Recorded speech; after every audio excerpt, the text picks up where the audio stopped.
ધારી આમ આદમી પાર્ટીના કાર્યકરો દ્વારા કમોસમી વરસાદના કારણે ખેડૂતોના પાક નિષ્ફળ ગયો છે તે બાબતને લઈ ધારી મામલતદાર કચેરી ખાતે આવેદનપત્ર પાઠવ્યું। છેલ્લા 5 દિવસથી લગાતાર તાલુકામાં વરસાદ થઈ રહ્યો છે ત્યારે ખેડૂતોનો પાક નુકસાન થયું છે। આ બાબતને લઈ ધારી આમ આદમી પાર્ટીના કાર્યકરો દ્વારા મામલતદાર કચેરી ખાતે જઈ આવેદનપત્ર પાઠવ્યું। આવેદનપત્રમાં જણાવ્યા અનુસાર ખેડૂતોને તાત્કાલિક સહાય ચૂકવવા માટે સરકાર દ્વારા યોગ્ય પગલાં લેવામાં આવે તે મુખ્ય માંગણી કરવામાં આવી હતી।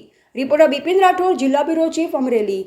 આવેદનપત્ર ખાસ તો એટલા માટે દેવા આવ્યા હતા કે વર્તમાન સમયની અંદર પુષ્કળ કમોસમી વરસાદને કારણે ખેડૂતોના તમામ પાક નિષ્ફળ ગયા છે। સિંગ હોય, કપાસ, એરંડા, તુવેર જેવા પાકો, જેથી કરીને આવનારા સમયમાં ટૂંક સમયની અંદર સરકાર એનું તાત્કાલિક સર્વે કરાવી અને યોગ્ય વળતર આપે, નહીંતર આવનારા સમયમાં ખેતીયાઓ ભાંગીને ભૂકો થઈ જાય।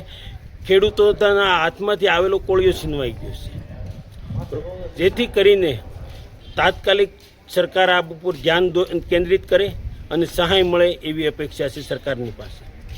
જય જવાન જય કિસાન દોસ્તો, આજે આપણે આવેદનપત્ર આપવા આવ્યા છે મામલતદાર કચેરીએ। જે અત્યારે કમોસમી વરસાદ જેમ કે માવઠું થયું છે તો એના અનુલક્ષીને આપણે મામલતદારશ્રીને આવેદનપત્ર આપ્યું છે કે જેમાં આપણે પાકનું ધોવાણ સંપૂર્ણપણે થઈ ગયું છે અને પાક નુકસાની ખૂબ જ વેઠી છે ખેડૂતોએ, ગયા વર્ષોમાં પણ વેઠી છે।